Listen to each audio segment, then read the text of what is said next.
জান্নাতীরা জান্নাতে একে অপরের সাথে পরিচিত হয়ে সাক্ষাৎ করবে, মুখোমুখি বসে দুনিয়ার কথা আলোচনা করবে। জান্নাতে প্রবেশাধিকার দেওয়ার জন্য মহান আল্লাহর প্রশংসা করবে। মহান আল্লাহ বলেন, আমি তাদের অন্তরে যে ঈর্ষা থাকবে তা দূর করে দেব।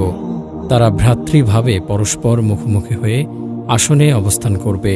তারা একে অপরের দিকে ফিরে জিজ্ঞেস করবে এবং বলবে, নিশ্চয় আমরা পূর্বে পরিবার পরিজনের মধ্যে শঙ্কিত অবস্থায় ছিলাম, অতঃপর আমাদের প্রতি আল্লাহ অনুগ্রহ করেছেন এবং আমাদেরকে উত্তপ্ত ঝড়ো হাওয়ার শাস্তি হতে রক্ষা করেছেন। নিশ্চয় আমরা পূর্বেও আল্লাহকে আহ্বান করতাম, নিশ্চয় তিনি কৃপাময় পরম দয়ালু। তারা একে অপরের দিকে ফিরে জিজ্ঞাসাবাদ করবে। তাদের কেউ বলবে, আমার এক সঙ্গী ছিল, সে বলতো, তুমি কি এতে বিশ্বাসী যে আমাদের মৃত্যু হলে এবং আমরা মাটি ও হাড়ে পরিণত হলেও আমাদেরকে প্রতিফল দেয়া হবে? আল্লাহ বলবেন, তোমরা কি তাকে উকি মেরে দেখতে চাও? অতঃপর সে উকি মেরে দেখবে এবং ওকে জাহান্নামের মধ্যস্থলে দেখতে পাবে। বলবে, আল্লাহর কসম, তুমি তো আমাকে প্রায় ধ্বংসই করেছিলে।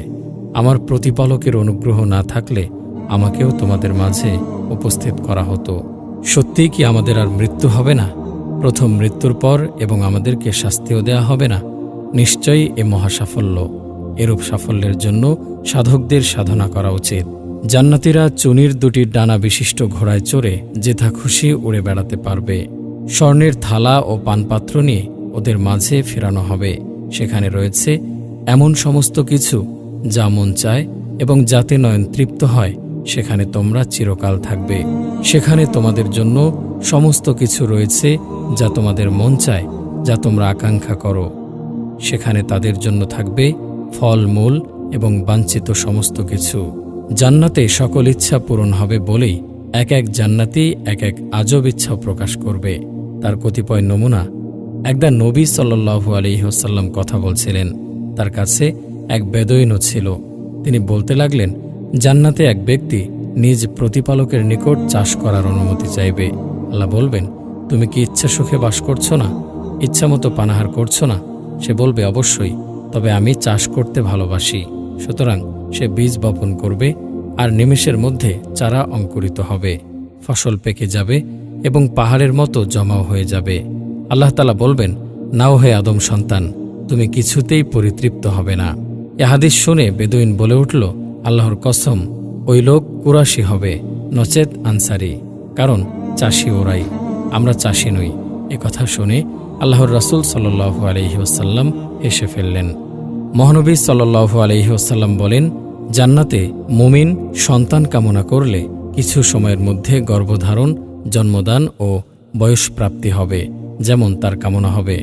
এক ব্যক্তি নবী সাল্লাল্লাহু আলাইহি ওয়াসাল্লামকে জিজ্ঞাসা করল, হে আল্লাহর রাসূল, জান্নাতে কি উট আছে?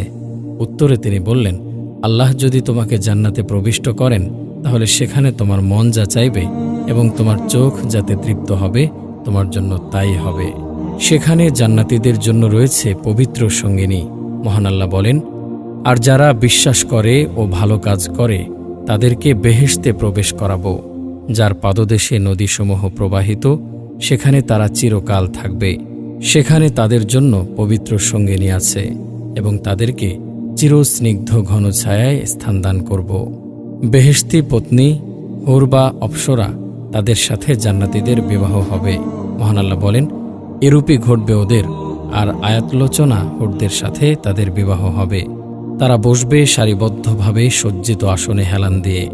আমি তাদের বিবাহ দেব আয়াতলোচনা হুরদের সঙ্গে। বলা বাহুল্য, তাদেরকে স্বর্গবেশ্যা বা স্বর্গীয় বারঙ্গনা বলা বেজায় ভুল। তারা স্ত্রী, তারা একই স্বামীর জন্য নির্দিষ্ট থাকবে। তারা দুশ্চরিত্রা, উল্টা বা ভ্রষ্টা নয়। তারা পরপুরুষের প্রতি নজর তুলেও দেখবে না। প্রতি জান্নাতি স্বীয় আমল অনুযায়ী 2 বা ততোধিক বেহেশতি স্ত্রী পাবে। শহীদের হবে 72টি স্ত্রী। নবী সাল্লাল্লাহু আলাইহি ওয়াসাল্লাম বলেন, আল্লাহর নিকট শহীদদের জন্য রয়েছে 7টি মর্যাদা। রক্তক্ষরণের শুরুতেই তাকে ক্ষমা করে দেওয়া হয়। বেহেশতে সে তার নিজ স্থান দেখতে পায়। তাকে ইমানের জুব্বা পরিধান করানো হয়। বেহেশতে 72টি সুনয়না হুরির সাথে তার বিবাহ হবে। কবরের আযাব থেকে নিরাপত্তা লাভ করবে। কিয়ামতের দিন মহা ত্রাস থেকে নিরাপদে থাকবে। তার মস্তকে গৌরবের মুকুট পরানো হবে।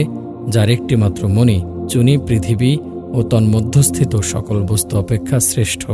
তার নিজ পরিবারের ৭০ জন লোকের জন্য আল্লাহর দরবারে তার সুপারিশ মঞ্জুর করা হবে। সপত্নী সতীনদের মাঝে আপোষের কোনো ঈর্ষা ও কলহ থাকবে না। দুনিয়ার স্ত্রী বেহেশতে গেলে সেও স্বামীর সাথে বাস করবে। মহান আল্লাহ বলেন, হে আমাদের প্রতিপালক, তুমি তাদেরকে স্থায়ী জান্নাতে প্রবেশ দান করো, যার প্রতিশ্রুতি তুমি তাদের দিয়েছ, এবং তাদের পিতামাতা, পতিপত্নী ও সন্তান সন্ততিদের মধ্যে যারা সৎকাজ করেছে তাদেরকেও জান্নাতে প্রবেশের অধিকার দাও। নিশ্চয়ই তুমি পরাক্রমশালী, প্রজ্ঞাময়। স্থায়ী জান্নাত, তাতে তারা প্রবেশ করবে এবং তাদের পিতামাতা, পতিপত্নী ও সন্তান সন্ততিদের মধ্যে যারা সৎকর্ম করেছে তারাও, আর ফেরেশতাগণ তাদের কাছে প্রবেশ করবে প্রত্যেক দরজা দিয়ে। তোমরা এবং তোমাদের সহধর্মিণীগণ সানন্দে জান্নাতে প্রবেশ করো। তারা এবং তাদের স্ত্রীগণ সুশীতল ছায়ায় থাকবে এবং হেলান দিয়ে বসবে সুসজ্জিত আসনে। পার্থিব স্ত্রীর রূপ গুণ বেহেশতি স্ত্রীদের তুলনায় অধিক হবে। বেহেশতি হুরগণ তাদের পার্থিব সপত্নীর খিদমত করবে। অবিবাহিত নারী এবং যার স্বামী দোজকবাসী হবে তাদের ইচ্ছামতো জান্নাতি কোনো পুরুষের সাথে বিবাহ দেয়া হবে। কয়েকটি দুর্বল হাদিসে এসেছে যে মারিয়াম, আসিয়া ও মুসা নবীর বোন কুলসুমের বিবাহ হবে শেষ নবী সাল্লাল্লাহু আলাইহি ওয়াসাল্লামের সাথে। পৃথিবীতে যে নারীর একাধিকবার একাধিক পুরুষের সাথে বিবাহ হয়েছিল তারা সকলেই জান্নাতে গেলে তার পছন্দমতো একজন স্বামীর সাথে বাস করবে, যেহেতু সেখানে মনমতো সবকিছু পাওয়া যাবে, নচেত শেষ স্বামীর স্ত্রী হয়ে থাকবে। একদা হুযাইফা রাদিয়াল্লাহু আনহু তার স্ত্রীকে বললেন, তুমি যদি জান্নাতে আমার স্ত্রী থাকতে চাও তাহলে আমার পরে আর কাউকে বিয়ে করো না, কারণ মহিলা তার পার্থিব শেষ স্বামীর অধিকারে থাকবে। আর সম্ভবত এই জন্যই মহানবী সাল্লাল্লাহু আলাইহি ওয়াসাল্লামের ইন্তেকালের পর তার স্ত্রীদের বিবাহ হারাম ছিল, কারণ তারা জান্নাতেও তার বেহেশতি পত্নী। সকল স্ত্রীগণই সদা পবিত্রা থাকবে, সেখানে তাদের কোনো প্রকারের স্রাব, মল, কফ, থুথু, ঋতু ইত্যাদি কিছুই থাকবে না। স্বামী সহবাসেও চিরকুমারী এবং অনন্ত যৌবনা থাকবে। বীর্যপাত বা কোনো অপবিত্রাও থাকবে না। কেউ কোনোদিন গর্ভবতীও হবে না। অবশ্য কোনো জান্নাতির শখ হলে তার ইচ্ছামতো ক্ষণেকে তার স্ত্রী গর্ভবতী হবে এবং সন্তান প্রসব করবে ও বয়প্রাপ্ত হবে। হুর সেই মহিলাদেরকে বলা হয় যাদের চোখের তারা খুব কালো এবং বাকি অংশ খুব সাদা। এদের চোখের অন্য এক সৌন্দর্য বর্ণনায় বলা হয় ইন, তার মানে ডাগর ডাগর চোখ বিশিষ্ট মহিলা। তারা লজ্জানম্র, আয়তলোচনা, তন্মী, সুরক্ষিত ডিম্বের মতো উজ্জ্বল গৌরবর্ণ। মহান আল্লাহ বলেন, যেন তারা গৌরবর্ণ সুরক্ষিত ডিম, আর তাদের জন্য থাকবে আয়তলোচনা হুর, সুরক্ষিত মুক্তা সদৃশ্য। সে সুনয়না তরুণীগণ যাদেরকে পূর্বে কোনো মানুষ অথবা জিন স্পর্শ করেনি, তারা তাদের স্বামী ছাড়া অন্য পুরুষকে তাকিয়েও দেখবে না। প্রবাল ও পদ্মরাগ সদৃশ্য এ সকল তরুণীদের স্বচ্ছ কাচ সদৃশ্য দেহকান্তি হবে।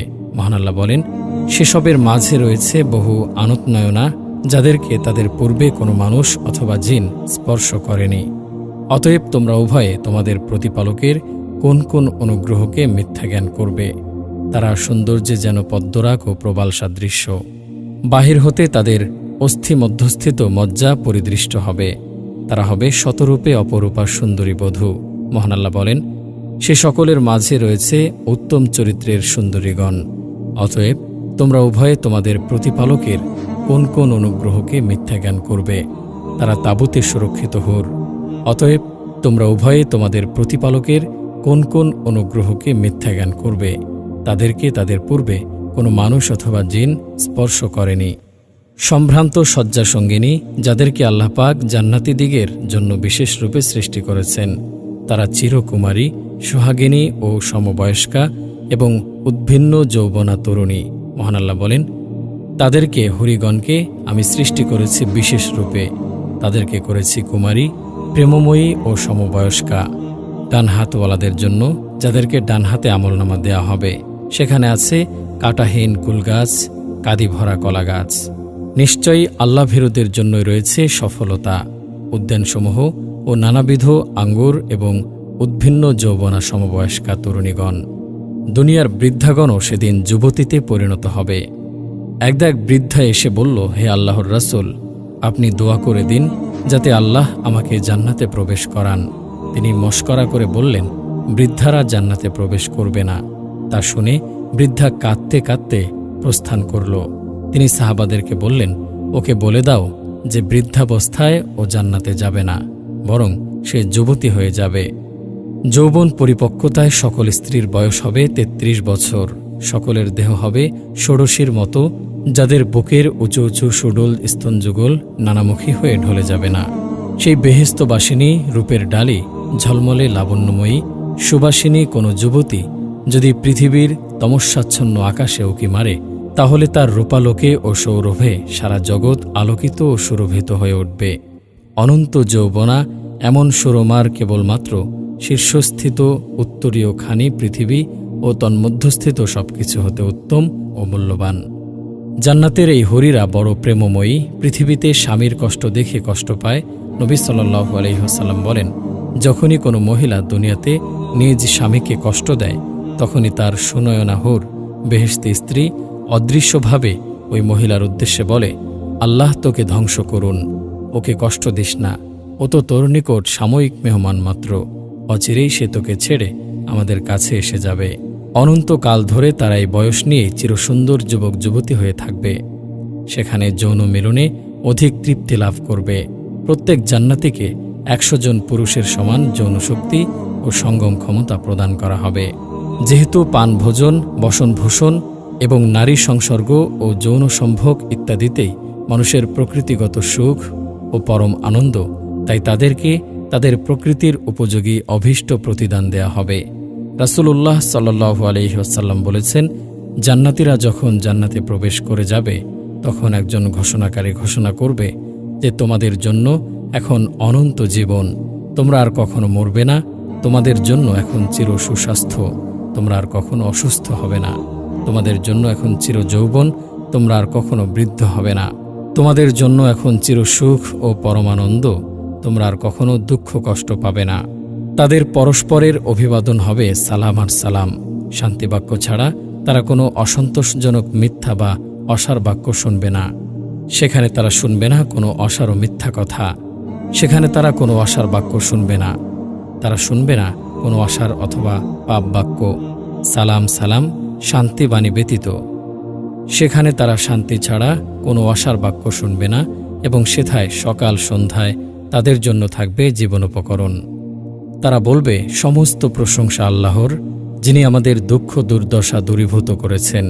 নিশ্চয়ই আমাদের প্রতিপালক বড় ক্ষমাশীল, গুণগ্রাহী, যিনি নিজ অনুগ্রহে আমাদেরকে স্থায়ী আবাস দান করেছেন, যেখানে আমাদেরকে কোনো প্রকার ক্লেশ স্পর্শ করে না এবং স্পর্শ করে না কোনো প্রকার ক্লান্তি।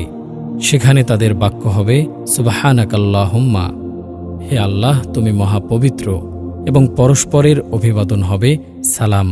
আর তাদের শেষ বাক্য হবে আলহামদুলিল্লাহি রব্বিল আলামিন, সমস্ত প্রশংসা সারা জাহানের প্রতিপালক আল্লাহর জন্য। বেহেশতিগণ দোজখীদেরকে সম্বোধন করে বলবে, আমাদের প্রতিপালক আমাদের ঈমান ও সৎকার্যের উপর যে প্রতিশ্রুতি দিয়েছিলেন, আমরা তা সত্য পেয়েছি, জান্নাত পেয়েছি।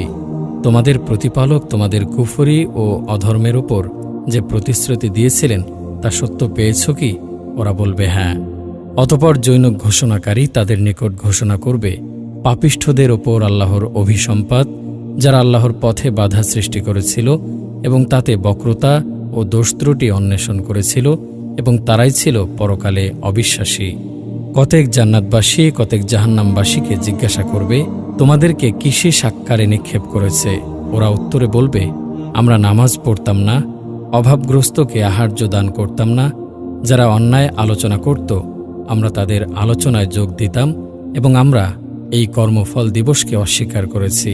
জাহান্নামবাসীরা জান্নাতবাসীদেরকে সম্বোধন করে বলবে, আমাদের উপর কিছু পানি ঢেলে দাও, অথবা আল্লাহ জীবিকা রূপে তোমাদেরকে যা দান করেছেন তা হতে আমাদেরকে কিছু দাও। জান্নাতীরা উত্তরে বলবে, আল্লাহ এ দুটিকে অবিশ্বাসীদের জন্য হারাম করেছেন, যারা তাদের ধর্মকে ক্রীড়া কৌতুক রূপে গ্রহণ করেছিল এবং পার্থিব জীবন যাদেরকে প্রতারিত করেছিল।